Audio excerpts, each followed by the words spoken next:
What's up, ladies and gentlemen? Weber here, and I am excited right now. This is my first time in Kerbal Space Program version 0.22. I decided I'd record this so I could share it with you. So we're going to go in and check out and see what 0.22 is all about. This will kick off the start of my new career mode that we're going to be doing. And I created a whole new flag for the occasion. And we're going to say Weber Entertainment Space Program. This is I'm very excited right now to check out what 0.22 has in store for us. As I said, this is the first time I've booted this thing up, so this is the first that you're seeing of it, of me seeing of it. So let's first check out the research and development area, and right now it looks like our science is at 0. So our available parts are command pod, liquid fuel engine, solid booster, fuel tank, a girder, that's what it's called, a parachute, and a communicatron. So I guess we should just get started on building some sort of rocket here. Just build a simple one, loading right now, and well, look at this. It doesn't say much about what we're supposed to be doing. I assume that a pod is going to be helpful. What should we call this guy? Let's call it, firsty one. Oh yeah, firsty one. And stick on parachute. As we all know, parachutes are important if we want our Kerbal, our brave Kerbal scientists to come back. I'll stick on this little thing right here. I'm still not quite sure what it wants me to do. Let's see. You know what? Let's just do a quick little test here. It looks like we don't have, well, we hardly have anything. So I'm assuming that our first goal here is probably just to go up and come back down. So firsty one, our ship, here we go. Let's launch this little puppy off and see what we can see. Do you see what I see? A Kerbal, doing sciencey stuff. All right. I feel like it's the first time. Just like the first time. Extend. Let's see what happens when we say transmit data. Done. Data transmitted. All right. Throttle this thing up. Turn on our SAS. Oh, and look at that. Our parachute. Maybe. Oh no. Maybe I should fix that. Our parachute came out. Oh, you probably saw that before I even did it. Yeah, that. Oh, Jeb's safe on the ground. Oh, let's see. Crew report. This is our space center. We're home. That's right. Keep the data. And how do we recover vessels? Space center? I suppose we recover it from the space center. Recovering this is our space center. Let's check it out and recover. And look at this. Recovery of a vessel that survived a flight and the crew report from KSP. We got 6 science. Awesome. I'm really excited about getting 6 science. Quite fun. All right, let's come back here to our science Vest science place. How much does this cost? 5 science to research basic rocketry. Nice. And just to let you all know, this is going to be the only live version of this career mode. Realize that I can be a little bit rambly, a lot bit rambly every once in a while, all the time.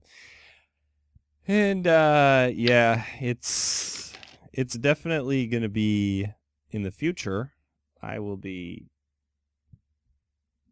continuing this. First E2, that's what we'll call this. In the future, I'll be doing this in a little more edited fashion, we'll say. But for now, just wanting to explore the new Kerbal system.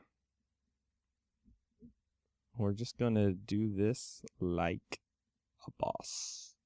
Hey, look, we've got a mystery goo containment unit. Oh boy, mystery goo. Here we go. How are you, mystery goo? And we have the sub-assembly manager, which is awesome. I think that's really sweet. Let's we do have the stack decoupler. Let's build us a nice big ship here. We can use a stack decoupler and these guys here. Let's make ourselves a nice big. I'm noticing my frame rate's quite a bit bigger. I don't know if you've noticed in my videos, I don't have exactly the best frame rate, which is unfortunate. It really hashes out whenever I speed it up for you guys. But what's really awesome about this new one is it seems like my frame rate's staying pretty high. I'm not really sure why my frame rate tends to be so low. I've got a i7 processor, and I think it's definitely something to do with Unity not utilizing all of the power that is possible.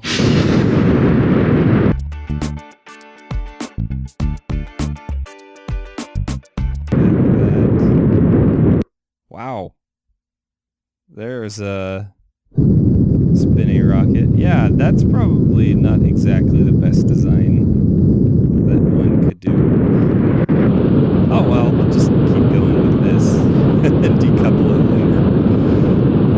Just take whatever we can out of this. It looks like we're in a pretty good...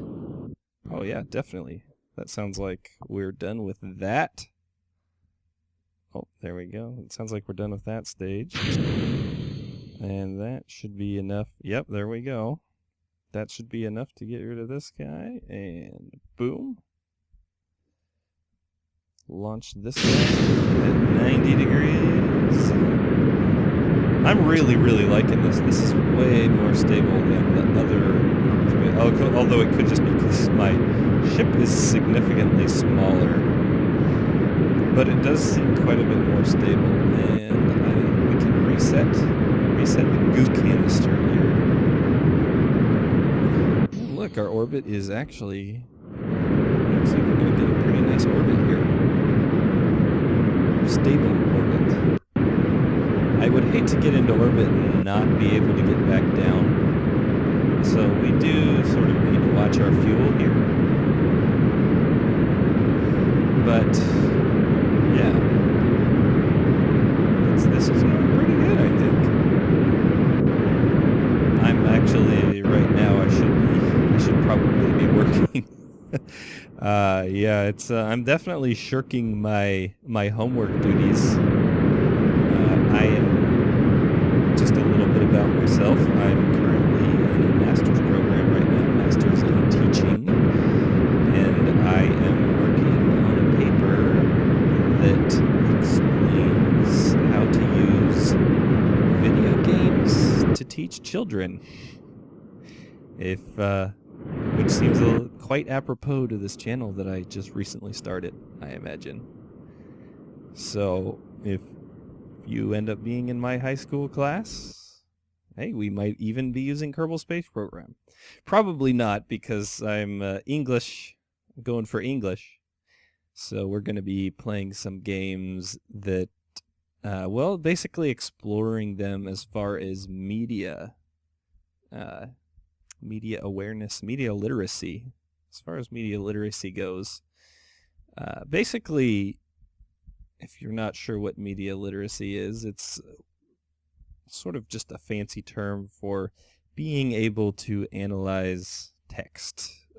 With books, many of you probably analyzed books when you were in school, and that actually, believe it or not, although it's probably not that much of a stretch, believe it or not, you can actually analyze any sort of media. So, I took it one step further, and what better way to educate the youth of America than with something that I enjoy, and I can't imagine students not enjoying it, but with video games. Video games are, even for English Lit, I think there's definitely value in teaching students to analyze things with video games. And would you look at that? We have orbit successfully. Let's observe what our mystery goo does in orbit. Oh, the goo seems to have clumped into a sphere. It also appears to have become brittle. Interesting. Let's transmit this data. Uploading. Not enough electric charge. Wow. My electric charge. Ooh, would you look at that?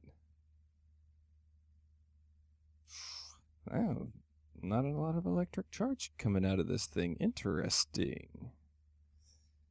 What is our mystery goo doing now? It's the same thing. Let's keep the data. I wonder if we could get out to the moon.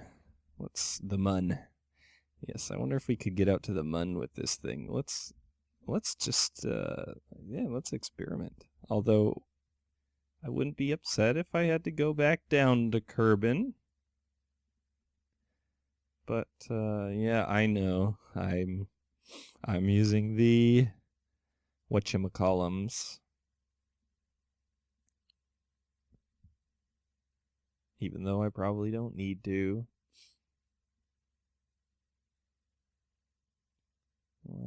There we go. It seems like a pretty nice encounter with the mun. Yeah, there we go. All right, 827. Do we think we have this much? Probably not.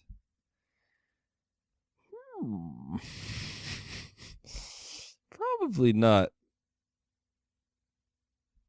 This is yeah, I'm not gonna risk going to the mun with this. Let's just come back down and see if maybe let's observe the goo as we're going through the atmosphere. Perhaps that will be interesting. You never know. Maybe there's a different state of goo as we travel through the atmosphere. Who knows?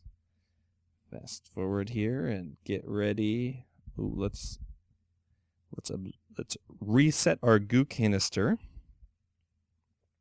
and get ready to review the data. Review the data. Yeah, so I'm actually on top of the whole going to school right now for a master's degree. I'm actually currently an assistant librarian in a middle school, which is really fun. But on top of that, I've been using Kerbal Space Program to teach some of the students that come into my library about how space travel and fun stuff like that actually works. And, I wish that space program was around when I was in middle school, because it's really interesting. The stuff these kids are learning about how orbits happen and transferring and everything that has to do with space stuff. I think at this point, anyone who plays Kerbal Space Program probably knows a lot about this. And if you're a beginning user, it's definitely useful to look up how real space travel works, because Kerbal Space Program is, well, it's pretty darn close to real-ish space travel. I mean, obviously, Kerbin is quite a bit smaller than the actual Earth. And let's observe our mystery goo. Clumped into a sphere. Okay, so we'll just keep that. See what happens. And reset the experiment. Yeah, so it's definitely worth looking into. Kerbal Space Program has really reinvigorated my love of space and science. The goo is getting very cold now. Let's keep that data, because that's very interesting. If you heard that in the background, that's my puppies. Yes, I have 2 puppies who really enjoy barking at, well, if there's leaves falling outside, I think they're barking. If there's anything going on outside, they will bark at it. I wonder what this mystery goo is made of. I don't know if you haven't seen the video that they put out for... Oh, it's still getting very cold. Let's keep that and see what we got. Reset this. Let's observe it as we're coming in. Interesting. So there's no change as we're heading through the atmosphere at a relatively high speed. Let's review. Getting very cold now. So it would seem that the speed of our ship through the atmosphere is not affecting any of the data that we're getting. What do you know? I'm going to keeping the data, because I'm not sure what we get. Ooh, I should have sent him out on an EVA. That would have been, well, that probably would have been helpful, I would imagine.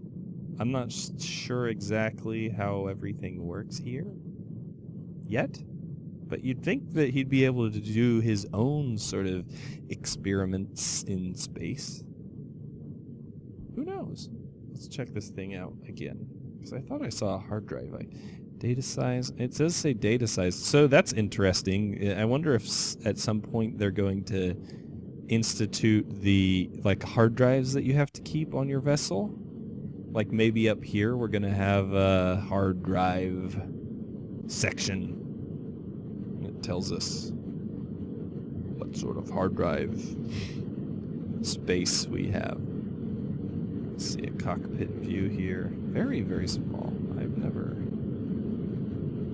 seen the inside of that cockpit before. Well, I guess I have. I didn't realize it was that one. All right, there we go. Disconnected, and we'll just let that slide past us before we... Looks like we're going to land on a nice tropical island here. Jeb can kick back and enjoy a few mimosas while he waits to get recovered by the Kerbal Space Center. Doing good. I'm enjoying this quite a bit, you guys. Yeah. All right. No! Jebediah is dead! Oh, no. What a terrible way for this to happen. Oh, my gosh. Killed Jebediah. Can't believe it. Oh, that was our physics warp in action, I think. Oh, no. We're not going to do revert. Oh, Oh, poor Jebediah loses his life on the second mission. Casualties. A casualty of science. Oh man. So more engines, fuel, and ambitious ideas. Oh, here's all our basic rocketry parts. How much science? We have 5 science. Yeah. Well, guys, I think at that, with the death of Jebediah Kerman, we're going to call it a day for now. Yeah. KSP.22, if you're not excited about it, get it. So far, I am majorly impressed by this thing. We will continue the career mode. Yes, we'll continue the career mode later in the next episode. Oh, look, there's my beautiful flag. Yes, we'll continue this career mode in the next episode, hopefully a little bit less rambly. I'll probably edit it and do the voiceover thingy like I normally do. But I really wanted you guys to see my first reactions to this, because I figured they would, at least something funny would happen, and apparently the death of Jebediah Kerman is funny. So with that, thank you for watching. I'll catch you guys later, and as always, stay entertained.